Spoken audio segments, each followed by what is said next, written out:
সকলে পড়ছি আলহামদুলিল্লাহ, আবারও পড়ছি আলহামদুলিল্লাহ। রব্বানা লাকাল হামদ হামদান কাসীরান তাইয়িবান মুবারাকান ফীহি ইয়া রাব্বি লাকাল হামদু কামা ইয়ানবাগি লিজালালি ওয়াজহিকা ওয়া লিআযীমি সুলতানিকা। আমরা প্রশংসা করলাম কার? সুখে থাকলেও প্রশংসা হবে কার? দুঃখে জর্জরিত থাকলেও প্রশংসা করতে হবে কার? আবারও বলছি আলহামদুলিল্লাহ। আমি আপনাদের এলাকার মানুষের দরখাস্তে এবং আবেদনে আমি বসতে পেরেছি। তাছাড়া আমার বসার আগ্রহ ছিল না, যেহেতু দাওয়াতি ওলামায়ে কেরাম এখানে আছেন, তাদেরকে সুযোগ করে দেওয়াটাই ছিল আদব। কিন্তু অনেকের আবদার, রিকোয়েস্ট, দরখাস্ত, আবেদনের কারণে আমি আপনাদের সামনে স্বল্প সময়ে অতি সংক্ষিপ্ত পরিসরে সামান্য কিছু কথা বলবো। আপনারা শুনতে রাজি আছেন ইনশাআল্লাহ? তারপরে বড় বড় দুজন বক্তা অপেক্ষমান আছেন। একজন আলহামদুলিল্লাহ ইতিমধ্যে উপস্থিত হয়েছেন, আমরা পড়ি আলহামদুলিল্লাহ। এবং আরেকজন কিছুক্ষণের ভিতরেই আপনাদের কাছে উপস্থিত হবেন। আল্লাহ তাকে সহি সালিমভাবে মাহফিলে আসার তৌফিক দিন, বলুন আমিন। আমরা আজকে যে আয়োজনটি করেছি এটি হচ্ছে কোরআন আর সুন্নাহর আয়োজন। এখানে আলোচনা হবে কোরআনের কথা, আলোচনা হবে রাসূলুল্লাহ সাল্লাল্লাহু আলাইহি ওয়াসাল্লামের হাদিসের কথা। সুতরাং যেই জায়গাতে কোরআনের কথা আলোচনা হয়, রাসূলের হাদিসের কথা আলোচনা হয়, আল্লাহ এবং তার রাসূলের আলোচনা করা হয়, সেই জায়গার মতো এই আসমানের নিচে জমিনের উপরে আর কোনো শ্রেষ্ঠ জায়গা, বরকতপূর্ণ জায়গা আর একটিও হতে পারে না। আমরা কোরআন আর সুন্নাহর আলোচনা শুনতে এসেছি, দ্বীন শিখতে এসেছি। মাজালিসুল ইলমি হিয়া রাউদাতুম মিন রিয়াদিল জান্নাহ, যে স্থানের মধ্যে আল্লাহ ও তার রাসূলের আলোচনা হয়, কোরআন আর সুন্নাহর আলোচনা হয়, সেই স্থানটি গতানুগতিক কোনো স্থান আর মজলিসের মতো থাকে না, বরং গোটা মজলিসটাই আল্লাহর জান্নাতের বাগানে পরিণত হয়ে যায়। সুবহানাল্লাহ। সুতরাং যতক্ষণ পর্যন্ত এই জান্নাতের বাগিচাতে আমরা আপনারা বসে থাকব, তত সময় পর্যন্ত প্রত্যেকটি শ্বাস নিঃশ্বাসের বিনিময়ে আল্লাহর ফেরেশতারা নেকি লিখে ভরপুর করে দিবেন। চিল্লায়া বলেন সুবহানাল্লাহ। সুতরাং যারা এসছি, যারা আসবো, শেষ পর্যন্ত থাকবো না ভাগবো? কারা কারা ভাগবো একটু হাত দেখতে চাই। বুঝছে না, ঠিক আছে। এক ভাই বলতেছে বুঝতে পারে নাই। আমি জিজ্ঞেস করছি আপনারা থাকবেন না ভাগবেন? আল্লাহ শেষ পর্যন্ত সবাইকে আমাদেরকে এখানে এই জান্নাতের সামিয়ানার নিচে বসে আমাদের কোরআন আর সুন্নাহর আলোচনা শ্রবণ করে হেদায়েতের উসিলা হয়ে আমরা বাড়ি ফিরতে পারি। আল্লাহ তৌফিক দিন, বলুন আমিন। যে কথা বলছিলাম, যেই স্থান কোরআন আর সুন্নাহর আলোচনা হয় যে স্থানের মধ্যে, সেই স্থানটি মানুষের কাছে মূল্যবোধ না থাকলেও, মানুষের কাছে গুরুত্ব না থাকলেও আল্লাহর ফেরেশতাদের কাছে গুরুত্ব আছে। সুবহানাল্লাহ। রাসূলুল্লাহ সাল্লাল্লাহু আলাইহি ওয়াসাল্লাম তার হাদিসে পাকে ইরশাদ করেছেন, ইযা মারারতুম বিরিয়াদিল জান্নাহ, যখন তোমরা কোনো জান্নাতের বাগানের পাশ দিয়ে যাও, যখন কোনো জান্নাতের বাগানের পাশ দিয়ে অতিক্রম করো, তখন তোমরা ফারতাউ, সেখানে তোমরা বাগান থেকে ফল ভক্ষণ করে যেও। আল্লাহু আকবার। রাসূল বলছেন, জান্নাতের বাগানের পাশ দিয়ে যদি যাও, সেখান থেকে শুধুমাত্র উঠে চলে যেও না, ফল খেয়ে তারপরে যাও। রিয়াদুল জান্নাহ বা জান্নাতের বাগান কোনটি? রাসূল সাল্লাল্লাহু আলাইহি ওয়াসাল্লাম জবাব দিলেন, হিয়া হিলাকুজ যিকরি, যেই স্থানের মধ্যে জিকির হয়, যে স্থানের মধ্যে কোরআনের আলোচনা হয়, যে স্থানের মধ্যে নামাজ রোজার কথা বলা হয়, যে স্থানের মধ্যে রাসূল সাল্লাল্লাহু আলাইহি ওয়াসাল্লামের হাদিস আর সুন্নাহর কথা বলা হয়, সেই স্থানটি হচ্ছে জান্নাতের বাগান। চিল্লায়া বলেন সুবহানাল্লাহ।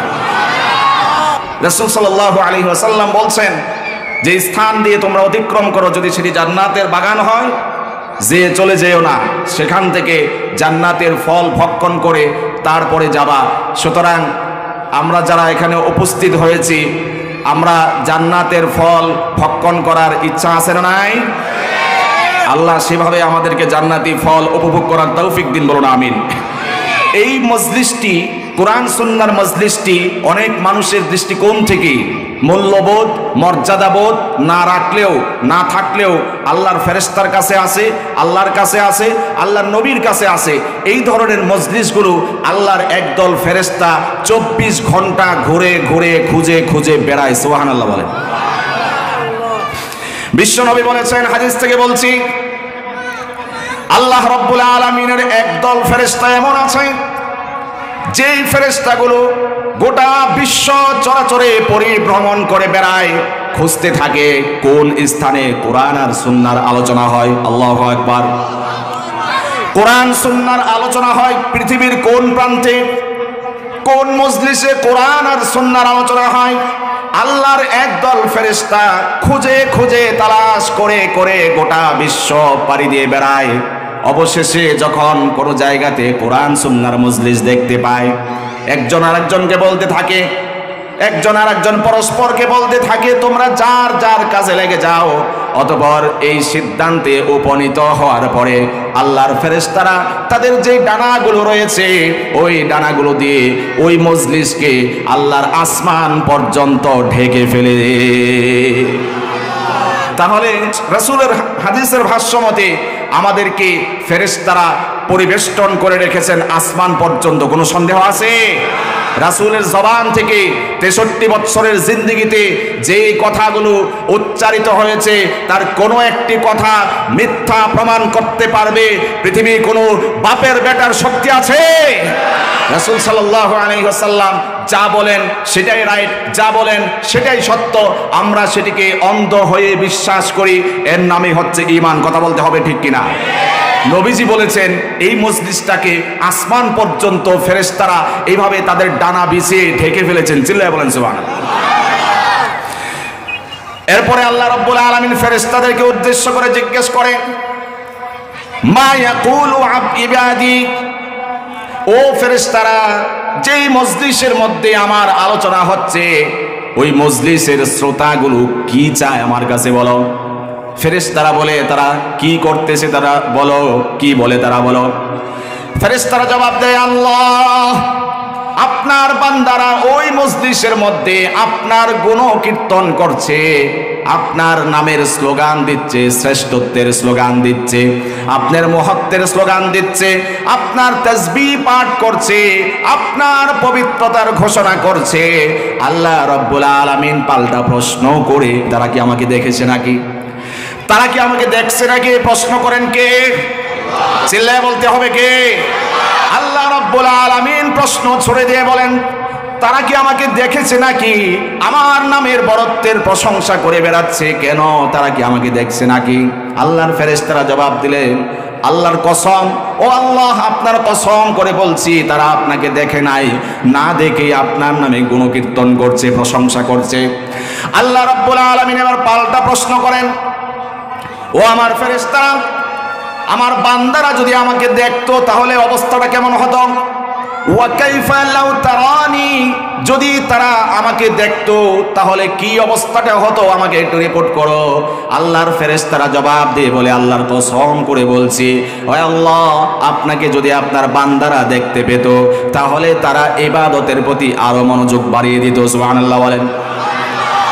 এবার আল্লাহ রাব্বুল আলামিন আমারও পাল্টা প্রশ্ন করেন যে তারা আমার কাছে কি চায়। আমার বান্দারা ওখানে বসে মজলিসের মধ্যে বসে কি চায়, আমার কাছে কি তালাশ করে বলো। আল্লাহর ফেরেশতারা তখন জবাব দিয়ে বলে, আল্লাহ, আপনার নামের কসম খেয়ে বলছি তারা আপনার কাছে আপনার জান্নাত চায়। চলে বলেন সুবহানাল্লাহ।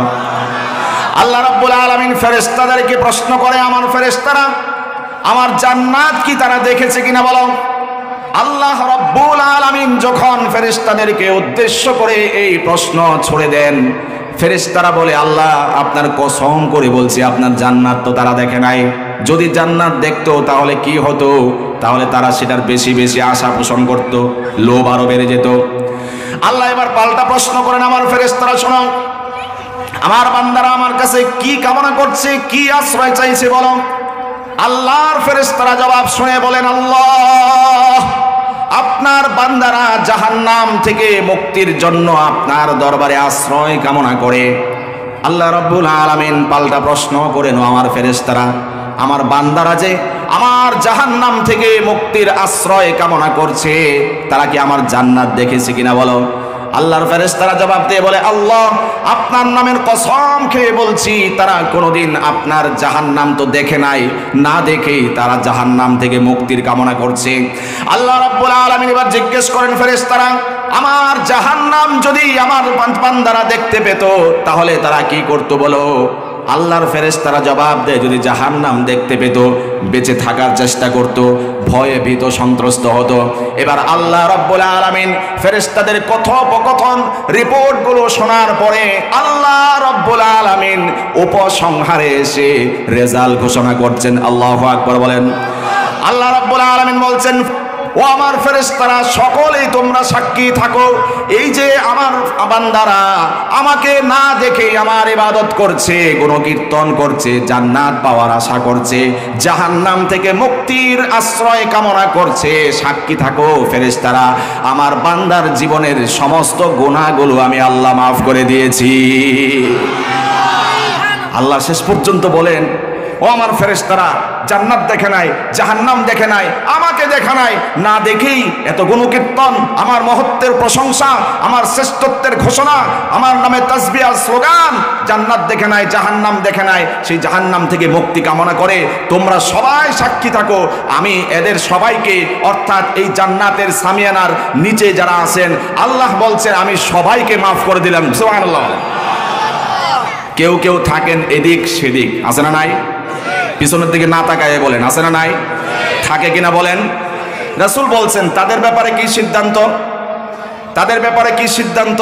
যারা এখানে আসে নাই, নিজস্ব কোনো প্রয়োজনে এসেছে, বক্তার ভয়েস কেমন শুনি একটু দেখি, যদি ভালো লাগে ভিতরে যাবো, যদি ভালো না লাগে তাহলে ওদিকে গিয়ে ছোট দোকানে গিয়ে কিছু একটা করে আসবো, এরকম যদি মনোভাব হয়, রাসূল সাল্লাল্লাহু আলাইহি সাল্লাম তার ব্যাপারে কি সিদ্ধান্ত ডিক্লিয়ার দেখেন, শুনুন। রাসূল সাল্লাল্লাহু আলাইহি ওয়াসাল্লামকে সাহাবীরা জিজ্ঞেস করলো, ইয়া রাসূলুল্লাহ, এমনও তো মানুষ থাকে যারা মাহফিলে আসে না, জান্নাতের সামিয়ানার নিচে আসে না, বরং নিজস্ব কোনো প্রয়োজন পূরণ করার জন্য দাঁড়িয়ে থাকে বা আশপাশে অবস্থান করতে থাকে, তাদের ব্যাপারে কি সিদ্ধান্ত? রাসূল সাল্লাল্লাহু আলাইহি ওয়াসাল্লাম ঘোষণা দিলেন, এই জান্নাতের বাগান এমন এক বাগান, জাকিরিনদের বাগান এমন এক বাগান, কোরআন সুন্নাহর বাগান এমন এক বাগান, কাউকে বঞ্চিত করে না, যারা আশপাশে দাঁড়িয়ে শুনে তাদেরকেও আল্লাহ মাফ করে দেন। সুবহানাল্লাহ। এর দ্বারা উদ্দেশ্য এটা না যে দাঁড়াই থাকি এত সব পাওয়া যায়। 1 নাম্বার 2 নাম্বার 3 নাম্বারের যে মর্যাদা, এরপরের গুলো কি একই মর্যাদা নাকি? অবশ্যই মর্যাদার দিক থেকে যার যার অবস্থান ভিন্ন ভিন্ন, কথা বাড়ানোর সুযোগ নাই। বলছিলাম এই জিকিরের মজলিস, এই কোরআন সুন্নাহর মজলিস, এটা কিসের বাগান?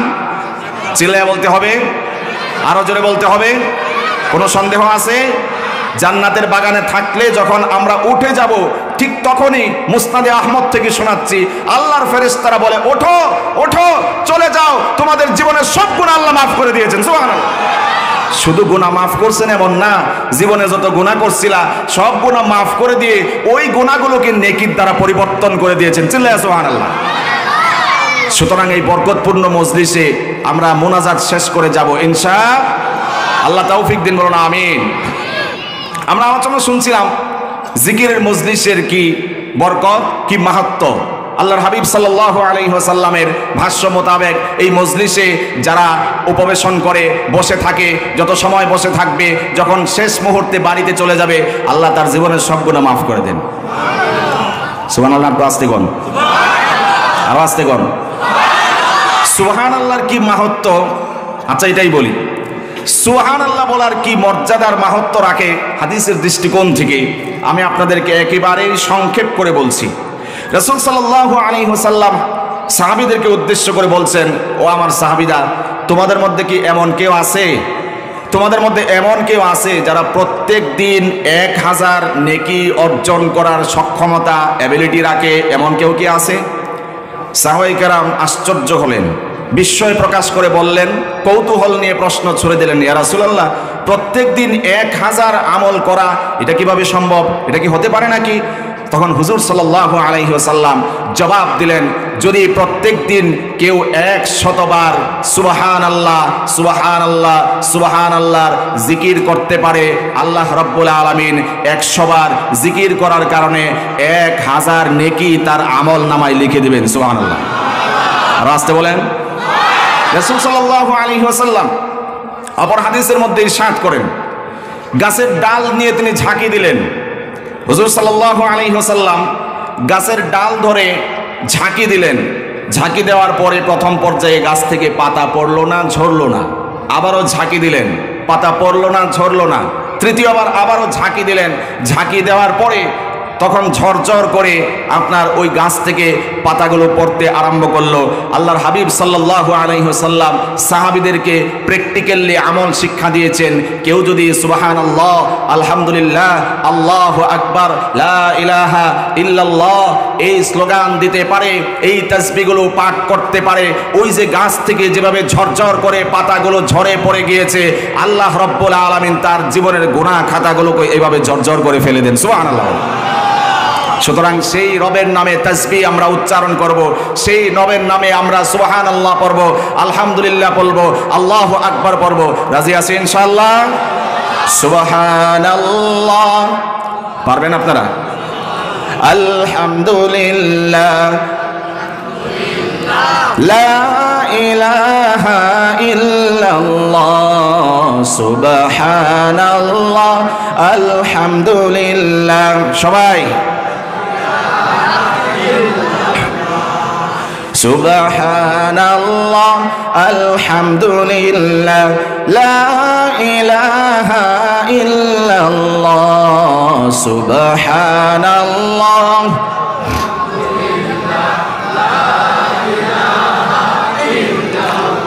তুমি বাঁচাও, তুমি মারো, অবিরত ক্ষমা করো, তুমি বাঁচাও, তুমি মারো, অবিরত ক্ষমা করো। ধরার যে জন তাকেই ধরো, ধরার যে জন তাকেই ধরো, তোমার মুঠোয় সবই আল্লাহ। সুবহানাল্লাহ। জোরে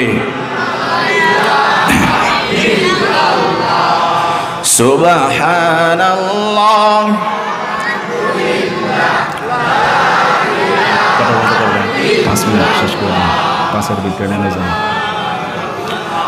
আলহামদুলিল্লাহ, লা ইলাহা ইল্লাল্লাহ, সুবহানাল্লাহ।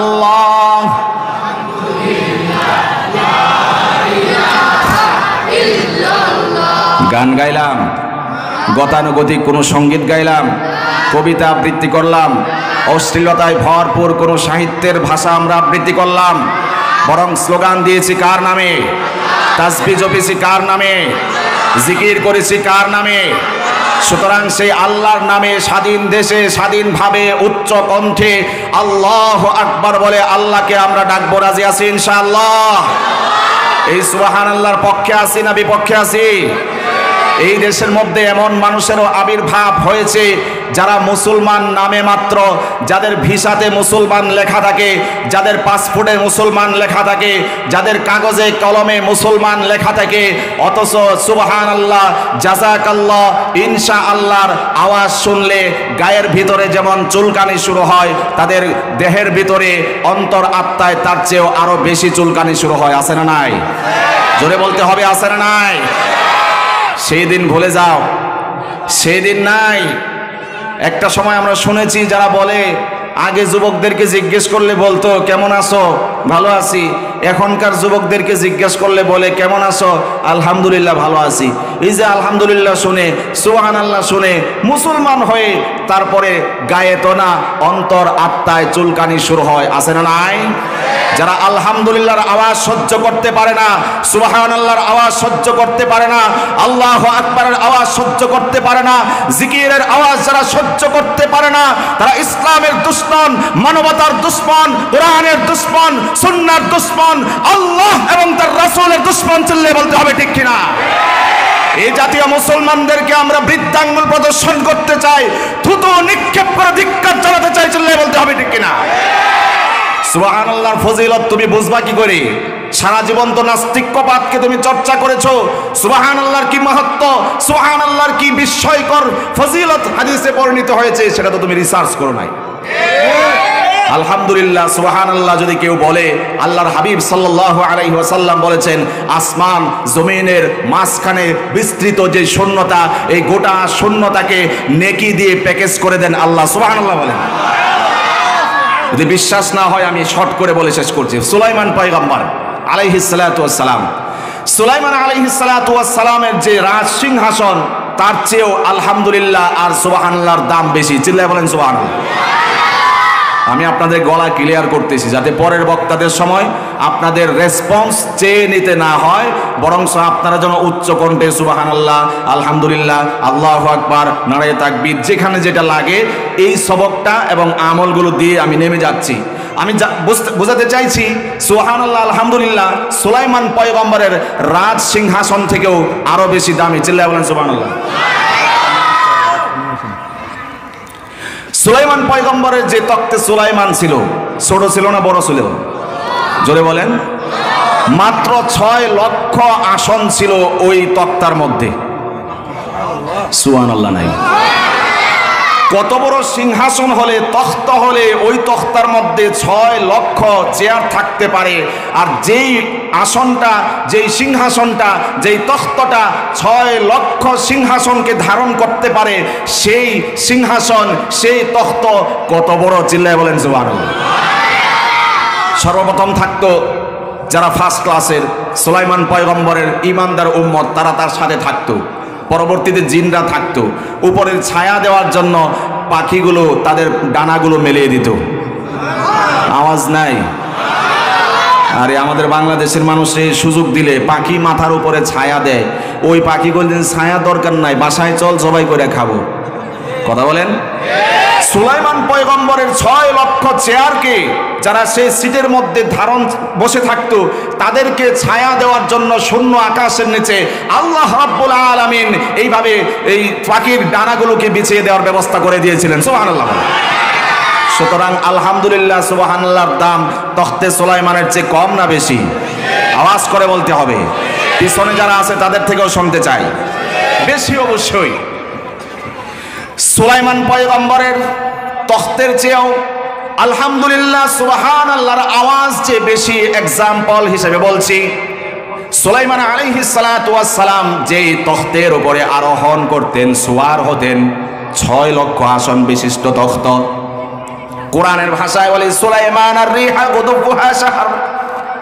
সকালবেলায় পয়গম্বর সুলাইমান আলাইহিস সালাতু ওয়াস সালাম উম্মতের জনগণের খোঁজ নেওয়ার জন্য তখতে সুলাইমানের উপর সওয়ার হয়ে রওনা করতেন। সকালবেলায় রওনা হয়ে আবারও দুপুরে ফিরে আসতেন। 1 মাসের রাস্তা অতিক্রম করে আবার স্বস্থানে ফিরে আসতেন। আবার বিকালে পর্যবেক্ষণের জন্য যেতেন। কোরআন থেকে বলছি, আবারও 1 মাসের পথ সফর করে আবারও তিনি আপন গন্তব্য স্থানে ফিরে আসতেন। সুবহানাল্লাহ বলেন।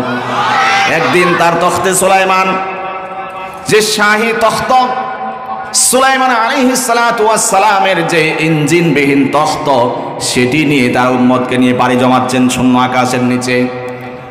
একজন কৃষক জমিনে কাজ করছিল, চাষাবাদের কাজ করছিল। হঠাৎ করে শরীর একটু উদাসীনতার ভাব চলে আসলো, ক্লান্তি শ্রান্তির ভাব চলে আসলো।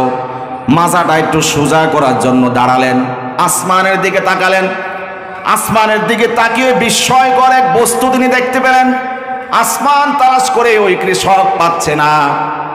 অনেক সময় পর্যন্ত উপরের দিকে তাকিয়ে আছে, কি অবস্থা, আমার মাথার উপর এটা কি দেখতে পাচ্ছি, নাকি আসমান নিচে চলে আসছে? বিস্ময় সূচক প্রশ্ন তার হৃদয় আত্মায় ধারণ করছে। পয়গম্বর সুলাইমান আলাইহিস সালাতু ওয়াস সালামের এই ইঞ্জিনবিহীন তখতার দিকে থ হয়ে কৃষক তাকিয়ে আছে। অবশেষে তার হুঁশ ফিরে আসলো। না রে, আমি যেই কল্পনা জল্পনা করছি, এটা আসমান তো নিচে চলে আসে নাই, বরং আমি জানি এই রাষ্ট্রের পয়গম্বর সুলাইমান আলাইহিস সালাতু ওয়াস সালাম তিনি নিয়মিত তখতের উপরে বসে বসে বিচরণ করেন। আমার মাথার উপরে যেই তখত দেখতে পাচ্ছি সেটা কোনো আসমান নয়, সেটা হচ্ছে সুলাইমান পয়গম্বরের তখত। আশ্চর্য হলেন, বিস্মিত হলেন কৃষক। এবার কিছু বুঝতে না পেরে লম্বা সময় পর্যন্ত তাকিয়ে, এবার কৃষক উপরের দিকে তাকিয়ে যখন সুলাইমান পয়গম্বরের তখত এই ব্যাপারে কনফার্ম হয়েছে, নিশ্চিত হয়েছে, নিশ্চিত হওয়ার পরে আল্লাহ রাব্বুল আলামিনের কথা মনে পড়ে উচ্চ কণ্ঠে ওই কৃষক সুবহানাল্লাহ বলেছে। সুবহানাল্লাহ বলেন। সুবহানাল্লাহ যখন বলেছে, ওই যে পয়গম্বরের তখত সামনেও যায় না, পিছনেও যায় না, ডানেও যায় না, বামেও যায় না। সুবহানাল্লাহর পাওয়ার এত বেশি, এত বেশি। সুবহানাল্লাহর আওয়াজ যখন তখতে সুলাইমানের কাছে পৌঁছে গিয়েছে, আল্লাহর পয়গম্বর সুলাইমানের তখত ওখানে স্থির হয়ে গিয়েছে। সুবহানাল্লাহ বলার পরে তখত আর যায় না, লড়ে না, চড়ে না। ওই যে নবীজি বলেছেন আলহামদুলিল্লাহ, সুবহানাল্লাহ একবার বলার পরে আসমান আর জমিনের গোটা বিশ্বময় যে শূন্য স্থান রয়েছে, ওই গোটা শূন্য স্থানকে আল্লাহ রাব্বুল আলামিন নেকির প্যাকেজ দিয়ে ভরপুর করে দেন। এইদিকে নবীজির হাদিস একদিকে রাখুন, অপরদিকে দলিল হিসাবে কৃষকের সুবহানাল্লাহর আওয়াজটা তুলে ধরুন। সুবহানাল্লাহ যখন বলেছে, গোটা শূন্য স্থানটাই তো নেকি দিয়ে পরিপূর্ণ হয়ে গিয়েছে। নেকির কারণে তখতে সুলাইমান ডানেও নড়ে না, বামেও যায় না, সামনে যায় না, পিছনেও যায় না। সাথে সাথে পয়গম্বর সুলাইমান তার একজন সৈন্যকে, তার একজন লোককে নিচে পাঠালেন। পাঠানোর পরে জিজ্ঞাসাবাদ করা হলো, কৃষক তুমি আসমানের দিকে তাকিয়ে কিছুক্ষণ আগে কি বলেছিলে বলো? পয়গম্বর পাঠিয়েছেন।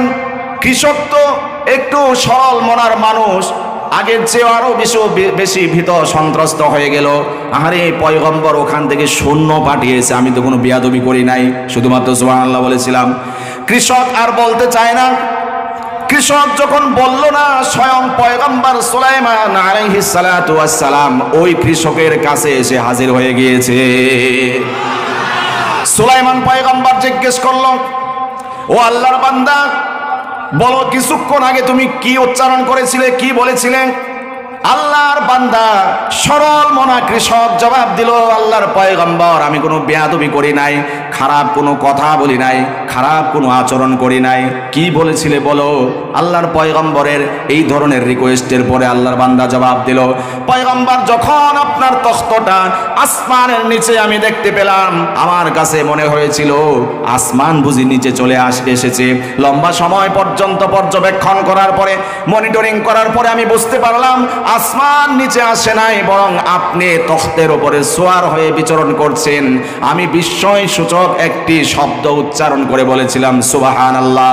আল্লাহর পয়গম্বর জবাব দিলেন, ও আল্লাহর বান্দা, কৃষক বান্দা, তুমি কি উচ্চারণ করেছো জানো নাকি?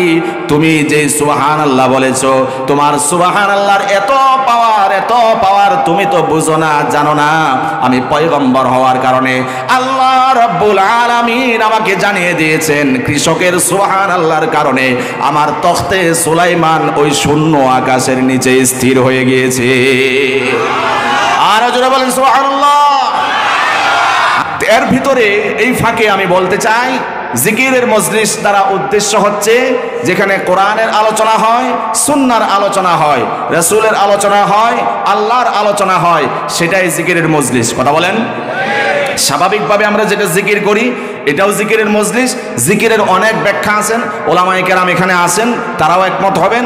জিকিরের অনেক ব্যাখ্যা, নামাজ পড়া এটাও জিকির, কোরআন তেলাওয়াত করা এটাও জিকির, মানুষকে দিন শেখানো এটাও জিকির। তো আমরা এখন জিকিরের মজলিসে বসা আছি, কোনো সন্দেহ আছে? কোনো সন্দেহ নাই। এই মজলিসে বসলে কি হবে? আল্লাহর হাবিব সাল্লাল্লাহু আলাইহি ওয়াসাল্লামের ভাষ্য মতে যখন আমরা এখান থেকে বাড়ি ফিরে যাব, ফেরেশতা বলবেন, যাও ওঠো, আল্লাহ তোমার জীবনের সব গুনাহ মাফ করে দিয়েছেন আর গুনাহগুলোকে নেকির দ্বারা পরিবর্তন করে দিয়েছেন। সুবহানাল্লাহ। আর সুবহানাল্লাহ বললে কি হয়? আমরা কিছু ফজিলতের কথা শুনেছি, প্রত্যেক দিন 100 বার সুবহানাল্লাহ পড়লে কত হাজারের নেকি দেওয়া হয়? আলহামদুলিল্লাহ। শ্রোতামণ্ডলী কতটা সোচ্চার, জবাব দিয়েছে তারা উচ্চ কণ্ঠে। 100 বার দৈনিক সুবহানাল্লাহ বললে কত সওয়াব দেওয়া হয়? 1000 সওয়াব দেওয়া হয়। অন্য একটি হাদিসের মধ্যে রাসূলুল্লাহ সাল্লাল্লাহু আলাইহি ওয়াসাল্লাম ইরশাদ করেছেন, কেউ যদি 5 ওয়াক্ত নামাজের পরে 33 বার সুবহানাল্লাহ, 33 বার আলহামদুলিল্লাহ, 33 বার আল্লাহু আকবার, সর্বশেষ লা ইলাহা ইল্লাল্লাহু ওয়াহদাহু লা শারীকা লাহু লাহুল মুলকু ওয়া লাহুল হামদু ওয়া হুয়া আলা কুল্লি শাইইন কাদির, এইভাবে 99 প্লাস 1 100 কেউ পূর্ণ করে তার জীবনে যদি সমুদ্রের ফেনা পরিমাণও গুনাহ হয়ে থাকে, আল্লাহ রাব্বুল আলামিন জীবনের সমস্ত সগীরা গুনাহ মাফ করে দিবেন। আর জোরে সুবহানাল্লাহ। এই যে একবার করে আমরা সুবহানাল্লাহ বলেছি, আল্লাহর রাসূলের ভাষ্য মতে জান্নাতে একটি গাছ আমাদের জন্য রোপণ করে দেওয়া হয়েছে। এত বড় সারপ্রাইজ, এরপরেও আওয়াজ আসে না পিছন থেকে?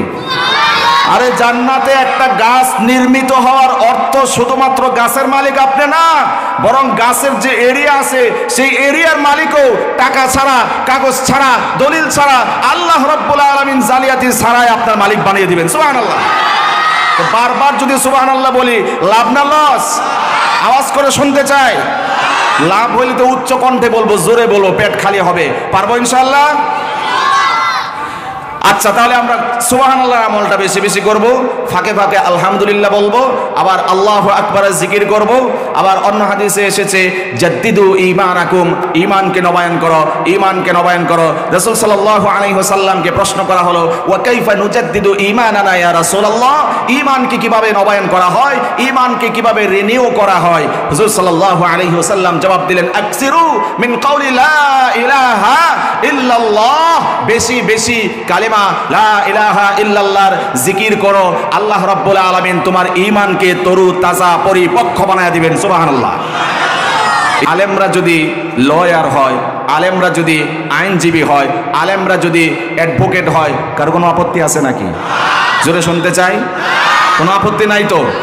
একজন আলেমকে নিয়ে আমরা গৌরব করতে পারি। আন্নাসু মাআদিন, মানুষকে আল্লাহ রাব্বুল আলামিন বানিয়েছেন, মানুষকে আল্লাহ রাব্বুল আলামিন সৃষ্টি করেছেন কামাআদিনিজ যাহাব ওয়াল ফিদ্দা, স্বর্ণ রূপার যেমন খনি থাকে, মানুষকে আল্লাহর রাসূল সাল্লাল্লাহু আলাইহি ওয়াসাল্লাম সেইভাবে স্বীকৃতি দিয়ে বলছেন মানুষও স্বর্ণ রূপার খনির মতো। আল্লাহু আকবার।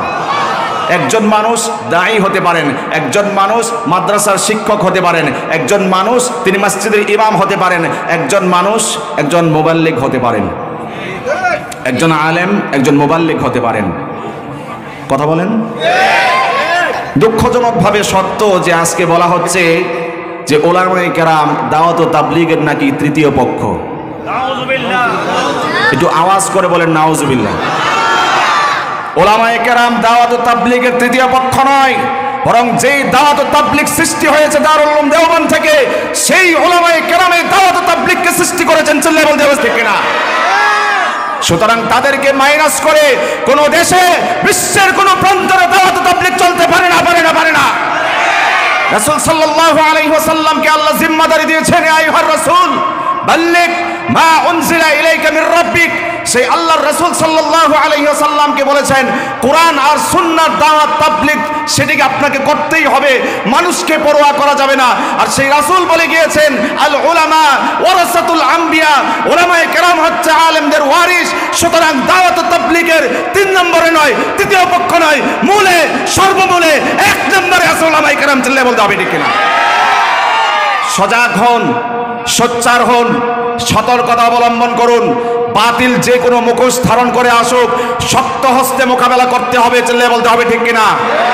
বাতিল যে কোনো রূপ ধারণ করে আসুক, সেই বাতিলকে মোকাবেলা করার জন্য কারা কারা প্রস্তুত? নারায়ে তাকবীর, আল্লাহু আকবার, নারায়ে তাকবীর, লিল্লাহি তাকবীর।